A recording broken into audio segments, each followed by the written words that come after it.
ଝାରସୁଗୁଡ଼ା ପୋଲିସର ବଡ଼ ସଫଳତା। ତାମିଲନାଡୁର ଆନ୍ତଃରାଜ୍ୟ ବାଇକ୍ ଡିକି ଭଙ୍ଗା ଲୁଟେରା ଗ୍ୟାଙ୍ଗ ପର୍ଦ୍ଦାଫାଶ। 3 ଦୁର୍ବୃତ୍ତ ଗିରଫ। ଲୁଟ୍ ହୋଇଥିବା 100% ନଗଦ ଟଙ୍କା ସହ ସାମଗ୍ରୀ ଜବତ। ଆନ୍ତଃରାଜ୍ୟ ସଂଗଠିତ ଅପରାଧ ବିରୋଧରେ ଝାରସୁଗୁଡ଼ା ଜିଲ୍ଲା ପୋଲିସକୁ ଏକ ବଡ଼ ସଫଳତା ମିଳିଛି। ବ୍ୟାଙ୍କରୁ ଟଙ୍କା ଉଠାଇ ଫେରୁଥିବା ଲୋକଙ୍କ ବାଇକ୍ ଡିକିରେ ଲୁଟ୍ କରୁଥିବା ତାମିଲନାଡୁର ଏକ ଦୁର୍ଦାନ୍ତ ଆନ୍ତଃରାଜ୍ୟ ଗ୍ୟାଙ୍ଗକୁ ପୋଲିସ ପର୍ଦ୍ଦାଫାଶ କରିଛି। ଏହି ମାମଲାରେ ପୋଲିସ ତାମିଲନାଡୁ ଚେନ୍ନାଇ ଅଞ୍ଚଳର 3 ଜଣ ଅଭିଯୁକ୍ତଙ୍କୁ ଗିରଫ କରିବା ସହ ସେମାନଙ୍କ ନିକଟରୁ ଲୁଟ୍ ହୋଇଥିବା ସମ୍ପୂର୍ଣ୍ଣ 1 ଲକ୍ଷ ଟଙ୍କା ଉଦ୍ଧାର କରିଛି। ସାଇଣ୍ଟିଫିକ୍ ଟିମ୍ ଏବଂ ସିସିଟିଭି ଫୁଟେଜ ସହାୟତାରେ ଘଟଣାର ମାତ୍ର 12 ଘଣ୍ଟା ମଧ୍ୟରେ ପୋଲିସ ଏହି ସଫଳତା ପାଇଛି।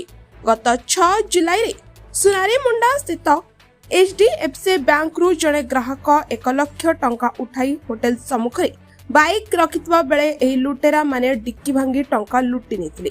ଟାଉନ ଥାନାରେ ଭାରତୀୟ ନ୍ୟାୟ ସଂହିତା ଅଧୀନରେ ମାମଲା ରୁଜୁ ହେବା ପରେ ଏସ୍ପିଙ୍କ ନିର୍ଦ୍ଦେଶରେ ଗଠିତ ସ୍ପେଶାଲ ଟିମ୍ ସହରର ବିଭିନ୍ନ ସ୍ଥାନରେ ଚଢ଼ାଉ କରି ଅଭିଯୁକ୍ତମାନଙ୍କୁ କାବୁ କରିଥିଲେ।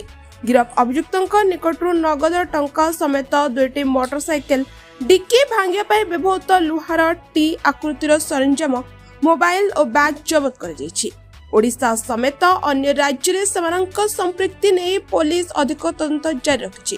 ବ୍ୟୁରୋ ରିପୋର୍ଟ, ଝାରସୁଗୁଡ଼ା ହଲଚଲ। नुआ मोबाइल नेवा लगी चाहूछन के तो एचन टेंशन खत्म। झारसुगुड़ा रो भरोसामंद मोबाइल दुकान राजा मोबाइल ने आपण मान के स्वागतम। इनी मिलवा सब ब्रांड रो 100% ओरिजिनल और जेन्युइन मोबाइल, बेस्ट प्राइस और बेस्ट क्वालिटी संगे। जदि फाइनेंस कराबार अच्छे खाली आधार कार्ड, पैन कार्ड और बैंक पासबुक लागसी। इने मल्टीपल फाइनेंस कंपनीज अच्छे जेंदा की SDB, Bajaj financer, TVS credit, IDFC first और DMI फाइनेंस रो संगे आपण मान को EMI आउ भी इजी हे जिसी। पुराना फोन अच्छे चालू तो कि खराब राजा मोबाइल जाऊन एक्सचेंज करूँ नुआ फोन नहीं जाऊन। फोन नेला बाद किसी प्रॉब्लम हेसी फाइनेंस हो कि सॉफ्टवेयर या रिपेयर करबार अच्छे Raja Mobile strong after sale support सब बेले आपण मानकर संगे अच्छे। आमर पहचान होउछे ट्रस्ट, क्वालिटी और कस्टमर रो संतुष्टि। फेक या डुप्लीकेट प्रोडक्ट रो सवाल ही नहीं।